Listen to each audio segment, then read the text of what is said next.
Hey, you guys. So, this is going to be another transparent moment for me to help you guys on your journey and things like that. So, lately, me and my son, we watch this channel. I don't know if you guys know about it. It's called Darman.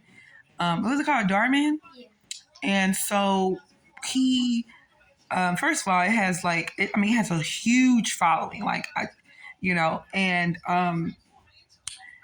tell stories from a perspective for people to learn. It like pulls people out of their comfort zone. People who were brought up in conditioning, things like that. That's how I look at it, right? And so there's been stories on there and other things that I've come across lately that have triggered me, right? And triggers are good for me. Triggers are I love triggers. Like, to be honest, like, not, I hope you guys get what I'm saying, because I have to go inside. I have to figure out and assess why I am being triggered, right? But the reason I have been triggered is because these the stories lately that me and my son have been watching, and the other things that I have been watching, has been situations where parents, you know, are controlling, basically trying to mold the children into being who they want them to be, right? And the reason why that's triggering for me is because that's how I was raised. And this is no shot. This is not about putting no energy, because somebody's going to take this and like, oh, she's talking about her parents. This is for healing and growth. And if you know, you know. And if you take it any kind of way, then you need to expand your mind and your heart. So, anywho, that's how I was brought up, you guys. I wasn't able to fully express myself. I wasn't able to be the authentic version of me. So I got lost in transition. I started becoming what other people wanted. People were able to tell me who they wanted me to. You know what I'm saying? They were able to engage me on the basis of how they saw me, as opposed to me standing in myself. Now I'm there, of course, but it was some residual stuff I had to do within. And I say all that to say, it's about tending those wounds when you are a parent, so it does not reflect on the relationship on your child and reflect on the way that you're rearing and raising them. I don't like the word discipline unless you're speaking about self-discipline. I used to I learned so much from this goddess. 444, thank you. I learned so much from this goddess named is Ajna. And she mentioned this before, where why do parents, I'm not saying this is how she said it, but this is how I took it. How do parents have the authority to spank or whip their kids when they're making mistakes? First of all, kids are growing. They're growing and they're learning and they're understanding and they're perceiving the world from their lenses and everything else. Is so difficult um, to exist, in my opinion, as a young person when you're misguided. You know what I mean?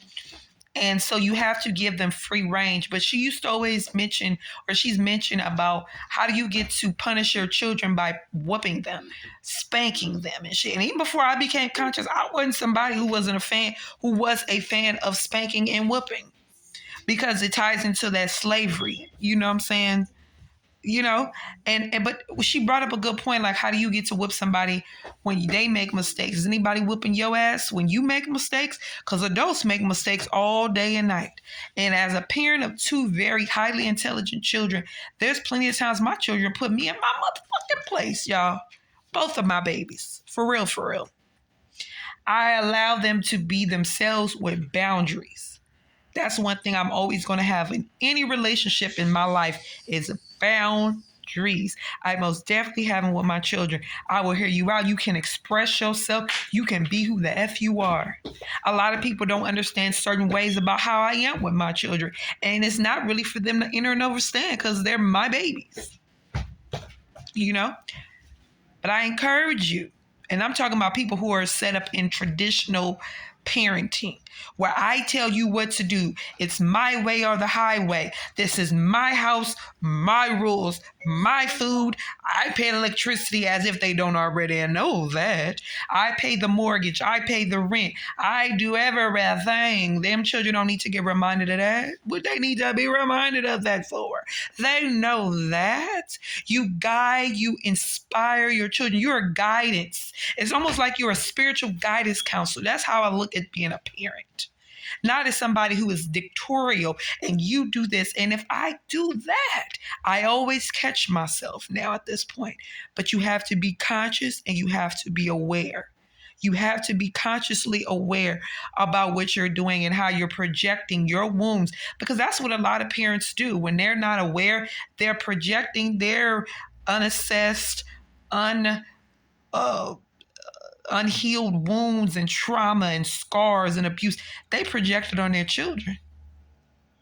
Do you want to project your hurt and pain on your children, or do you want to level up and grow so you be the best possible parent for them? You're not going to be perfect. You're going to slip up and do shit. But acknowledge your shit. Apologize when you're wrong. Let them know that you are aware of what they already are aware of, that you were wrong in a situation. It's okay. They're our babies. We have them. They didn't have us. We have them. We chose to have them. And especially mothers, we carry these babies. We have a connection out of this world with our children because they sat in our womb space for almost a year. They ate what we ate. They felt what we felt. Everything. You know how, it blows my mind sometimes, the type of connection that mothers really do have with their children.